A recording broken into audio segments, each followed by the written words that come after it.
All right, so get ready because we're about to explore something really fascinating, the connection between Taoist philosophy, Yeah. traditional Chinese medicine, and human health. Yeah. We're going to be going on a deep dive into a worldview that, well, that sees the human body as like a microcosm of the universe. It's a perspective that emphasizes interconnectedness and harmony.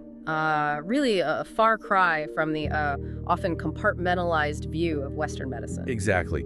Our mission, you could say, for this deep dive is to kind of unpack how this ancient philosophy shapes a system of medicine that's still practiced by millions today. And we're going way beyond just acupuncture and herbs. Those are just tools, right, to get to the core of Taoism's holistic worldview. And what better guide than this intriguing book, Oh You Siri? It's like a visual encyclopedia of traditional Chinese medicine, filled with these really detailed anatomical charts, but interwoven with cosmic symbols and landscapes. The title roughly translates to Notes on Internal Observation, a compendium of true anatomical charts of traditional Chinese medicine. And get this, the author is anonymous, which kind of adds a layer of mystery to it all. You know, it's not your typical anatomy textbook. It's more like a philosophical treatise on the human body, exploring the intricate ways it mirrors the universe. It's pretty mind-blowing. The images are incredible. You see meridians flowing through the body like rivers, organs depicted with like celestial motifs, and even constellations overlaid onto the nervous system, almost like the body is a map of the cosmos itself. That's a great way to put it. These visuals are a perfect representation of a core Taoist concept, TRYU. It's Tian Ren He Yi, the unity of humanity and nature. Okay, I'm all ears. Break down Tianren Hiei for me. What does it really mean, and why is it so central to this whole way of thinking? So it's about understanding that humans are not separate from nature, but an integral part of it. Like we're woven into the fabric of the universe, not just observing it from the outside. Taoism sees the universe as this incredibly complex, interconnected system, and we're right in the middle of it, participating in the dance of energy and change. That's so different from how we're often taught to think, especially in the West, where we tend to see ourselves as separate from or even dominant over nature. Exactly. And that separation can lead to a sense of disharmony, both within ourselves and in our relationship with the world around us. So how does this idea of interconnectedness play out in the context of human health? That's where traditional Chinese medicine comes in, right? Absolutely. TCM views the human body as a drish, or Xiaoyuzu, a microcosm, reflecting the structure and principles of the Jishi, the Jiuzu, the macrocosm, or universe. So we're like miniature versions of the universe itself. In a way, yeah. Think about it. We have systems within us that mirror those found in nature. The circulatory system, for example, resembles a network of rivers and tributaries, nourishing the body just as rivers nourish the earth. And just like a dammed river can disrupt an ecosystem, blockages in our circulatory system can lead to serious health issues. I'm starting to see how these parallels work. What are some other examples of this microcosm connection? Well, the book highlights the nervous system, likening it to the constellations, both intricate networks connecting distant points. I remember seeing that image, the nerves branching out like stars across the night sky. It's beautiful. It makes you realize just how complex and interconnected everything is. And that complexity isn't something to be feared, but rather something to be appreciated. Taoism really encourages a sense of wonder and awe when contemplating the human form. It's not just a collection of organs and tissues, but a microcosm of the universe itself, reflecting the same principles of balance and harmony. It kind of makes you look at your own body in a whole new light, doesn't it? Absolutely.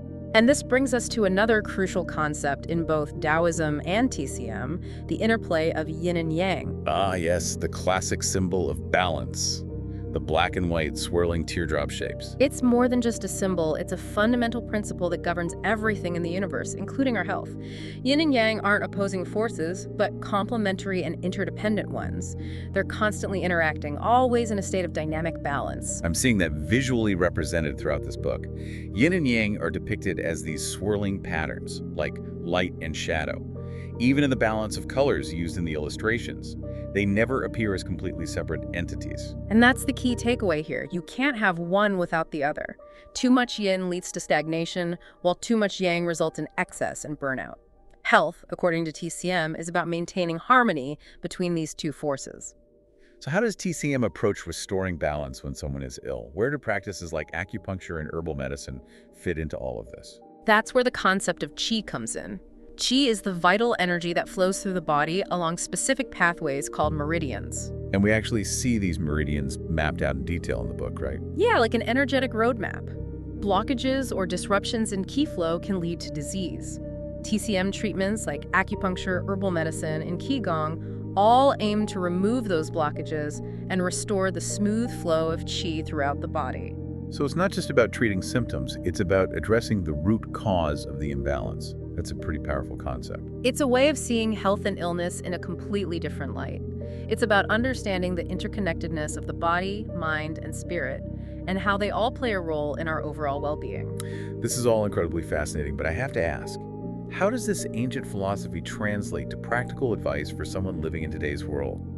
Can we really apply these principles to our modern, often hectic lives? That's a great question, and one we'll delve into deeper as we continue our exploration. But the beauty of Taoism is that it offers a framework for understanding not just the human body, but also the way we live our lives. It's about finding balance and harmony amidst the chaos, aligning ourselves with the natural rhythms of the universe. And there are practical ways to do that, even in a fast-paced world. This is all so intriguing. I'm eager to learn more about these practical applications. But before we jump into that, let's take a closer look at this idea of the body as a microcosm. There's a chart in here that compares the human spine to a mountain range. And I have to admit, that one really piqued my curiosity. Ah, yes. That's a powerful visual metaphor for understanding the spine's role in our overall health and well-being. Okay, tell me more. How does the spine relate to a mountain range? What's the connection there? Well, think about the qualities of a mountain. Mountains represent strength, stability, and a connection to the earth. They're like the backbone of the landscape, just as the spine is the backbone of the body. Now that you mention it, I can see the visual similarity. The spine's curves and segments do resemble the peaks and valleys of a mountain range. And it goes beyond just the visual. The spine houses the spinal cord, a vital pathway for nervous system communication. It's like the energy flowing through mountains, connecting the heavens to the earth. So, by understanding the principles of balance and flow in nature, as observed in mountains, we can apply that knowledge to understanding the spine's role in our health. Precisely. It's about recognizing that our bodies are not isolated entities, but rather integral parts of the natural world. There's that interconnectedness idea again, Tianren Hiyi, the unity of humanity and nature. I'm starting to see how deeply ingrained this concept is in Taoist thought. And remember, this book is about traditional Chinese medicine, so these philosophical concepts directly inform how TCM approaches healing. Okay, I'm following you. But give me a concrete example. How would a TCM practitioner apply this spine as a mountain range idea to treat a patient? Let's say someone is experiencing back pain. A TCM practitioner wouldn't just focus on the pain itself. They would consider the overall flow of qi, or vital energy, along the meridians that run along the spine. So they'd be looking for blockages or imbalances in that flow. Exactly. They might use acupuncture to stimulate specific points along the spine's meridians, aiming to restore the smooth flow of qi and, in turn, alleviate the pain. It's like clearing a landslide that's blocking a mountain pass, allowing energy to flow freely again. That's a great analogy. And it's important to remember that in TCM, the mind and body are not separate. So emotional stress or mental tension can also contribute to blockages in qi flow. So treating back pain might also involve addressing the patient's emotional state or incorporating mindfulness practices to release tension. It's a much more holistic approach than just puffing a pain pill. It is. And that holistic perspective is at the heart of everything we're discussing today. This is all so much more than I ever realized. We've only just scratched the surface, and I'm already seeing the world and my own body in a whole new way. And we're just getting started. In our next segment, we'll delve deeper into the practical ways you can apply these Taoist principles to your own life for greater health and well-being. It's not as difficult as you might think. I can't wait. This is truly a fascinating deep dive.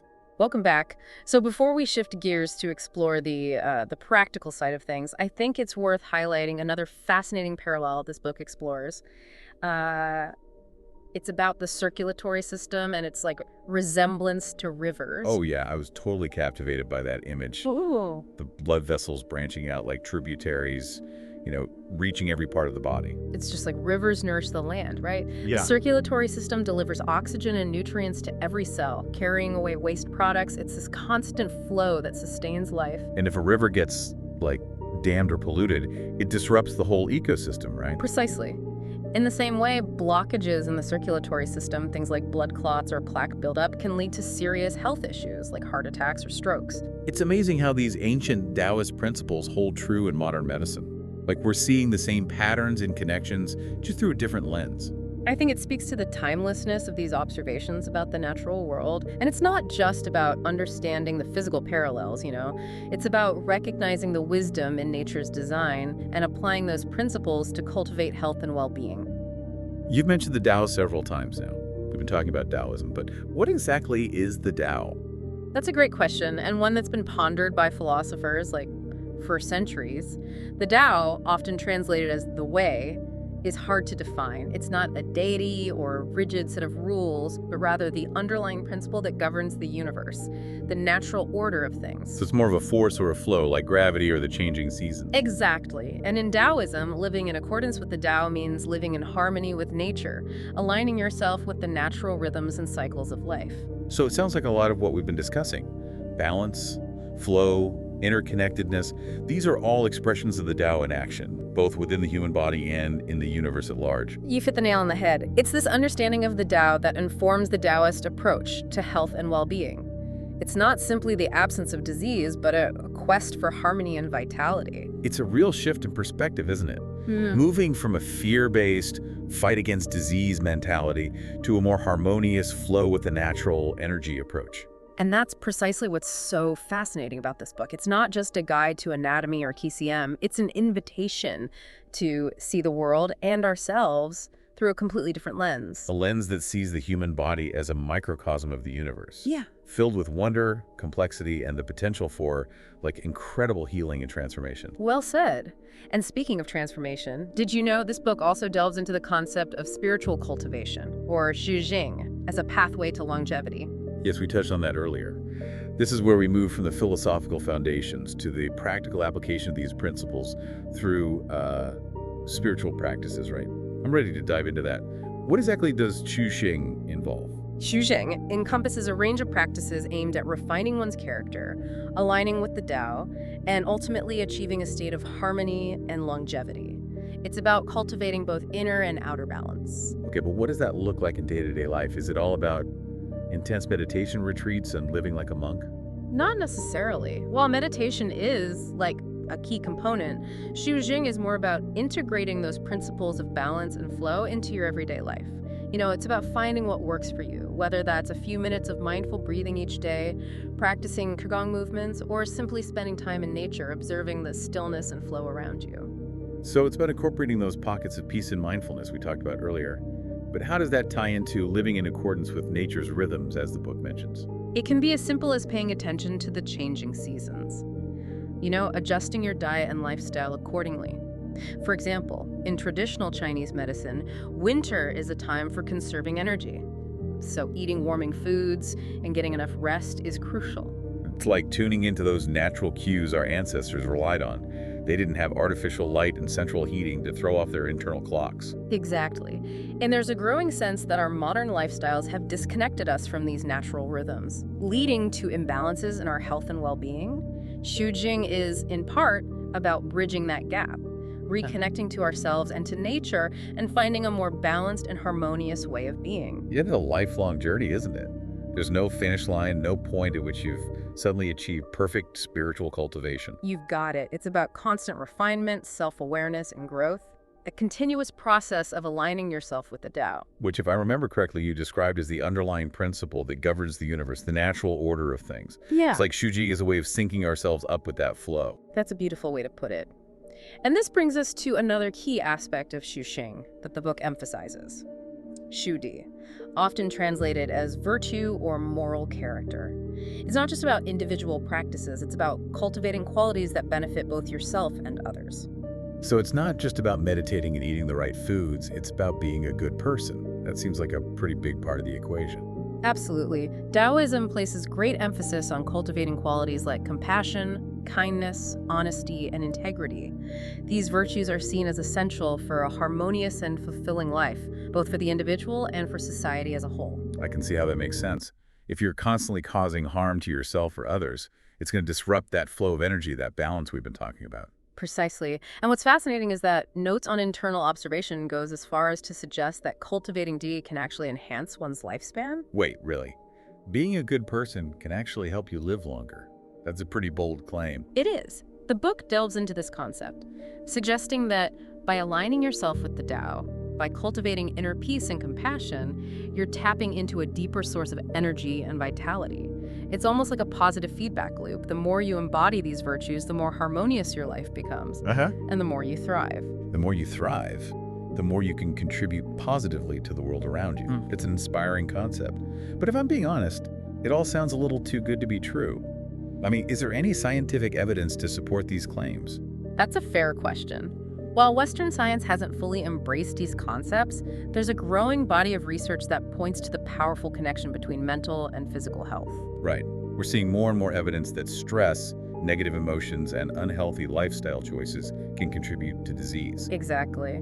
And conversely, practices like mindfulness, meditation, and cultivating positive social connections have been shown to have a positive impact on both mental and physical well-being. So even if Western science hasn't fully caught up to the wisdom of Taoism, we're starting to see some convergence in these areas. It's exciting to see how these ancient practices are being validated by modern research.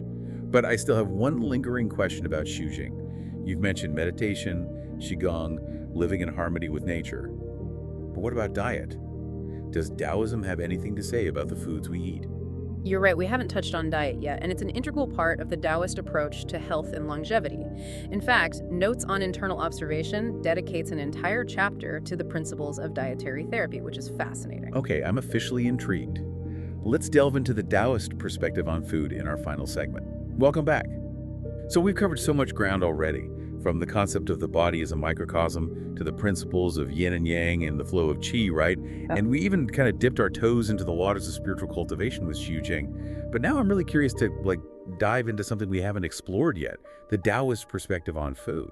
It's a fascinating aspect of Taoist thought, and as you mentioned, Notes on Internal Observation dedicates a whole chapter to dietary therapy. It's not just about what you eat, but how you eat and why you eat. Okay, I'm all ears. I'm ready to have my assumptions about healthy eating challenged. What makes the Taoist approach to food different from other dietary philosophies? Well, first and foremost, it's deeply rooted in the idea of balance, that core principle we've been talking about all along. Taoist dietary therapy aims to harmonize yin and yang energies within the body through food choices. So it's not about strict rules or calorie counting, but about understanding the energetic properties of different foods. Exactly. Foods are classified as either yin or yang based on their qualities and how they affect the body. Yin foods are generally cooling, moistening, and calming, while yang foods are warming, drying, and stimulating. Can you give me some examples of yin and yang foods? Sure. Yin foods include things like fruits, vegetables, tofu, and fish. Yang foods would be things like meats, spices, and cooked grains. So it's not about eliminating entire food groups, but about finding the right balance for your individual needs and constitution. Precisely. And that balance can shift depending on the season, your activity level, your overall health, and even your emotional state. It's a very personalized approach to nutrition. This is fascinating. It's making me rethink my whole approach to food. I'm starting to see how our modern obsession with fad diets and rigid rules might be missing the point. Taoism really encourages a more intuitive and mindful approach to eating. It's about paying attention to how different foods make you feel, both physically and emotionally. That resonates with me. I know I've definitely experienced how certain foods can make me feel sluggish or energized, calm, or anxious. Exactly. And that awareness is key in Taoist dietary therapy. It's about listening to your body's wisdom and choosing foods that nourish and support your overall well-being. So it's not just about the nutritional content of the food, but also its energetic properties and how it affects your qi flow. You got it. And beyond the specific foods you choose, Taoism emphasizes mindful eating practices. Like chewing your food thoroughly and eating in a calm environment. Yeah, but it goes deeper than that. It's about appreciating the source of your food, the energy and effort that went into growing and preparing it. It's about eating with gratitude and awareness, rather than mindlessly scarfing down a meal while scrolling through your phone. I think we're all guilty of that at times. But it makes sense. When you're distracted, you're not fully present with the experience of eating, and you're less likely to tune into your body's signals of hunger and fullness. Exactly. And that disconnect can lead to overeating, digestive issues, and a general sense of imbalance. Taoism encourages us to slow down, savor each bite, and really connect with the nourishment we're receiving. It's about bringing that same mindfulness we cultivate in meditation to the act of eating. Precisely. And it's about appreciating the interconnectedness of all things, recognizing that the food we eat is a gift from the earth, and that we are part of a larger web of life. This has been such an eye-opening deep dive. We've explored Taoism's holistic worldview, the body as a microcosm, the interplay of yin and yang, the flow of qi, the principles of spiritual cultivation, and now even a mindful approach to food. It's a lot to take in. It is a lot, but hopefully you're starting to see how all these pieces fit together to form a comprehensive and interconnected system for understanding health and well-being. Absolutely. And it's not about adopting rigid rules or dogma. It's about understanding these principles and applying them in a way that makes sense for your own life and circumstances. Well said. And as you continue your journey of exploring these ideas, remember that this book, Notes on Internal Observation, is just one starting point. There's a vast and rich world of Taoist thought and practice waiting to be discovered. I feel like we've only just scratched the surface. There's always more to learn, and the journey itself is the reward. That's a beautiful way to put it. So, for our listeners out there who are intrigued by these ideas, what's one simple thing they can do today to start incorporating some of these Taoist principles into their own lives? I would say start by slowing down. Take a few moments to be fully present with whatever you're doing, whether it's eating a meal, taking a walk, or simply breathing. Cultivate awareness of your body, your thoughts, and your surroundings. That's great advice. It's about finding those little pockets of stillness and presence throughout your day. Exactly. And as you practice this, you might be surprised by the insights and shifts in perspective that emerge. Well, thank you so much for sharing your expertise and guiding us on this fascinating deep dive. I know I'll be thinking about these concepts long after we finish recording. It's been my pleasure. I hope this deep dive has sparked a sense of curiosity and inspired you to explore further. And for our listeners, we hope you've enjoyed this exploration of Taoism and human health. Remember, the path to well-being is a journey, not a destination. Embrace the process, be kind to yourself, and keep diving deep.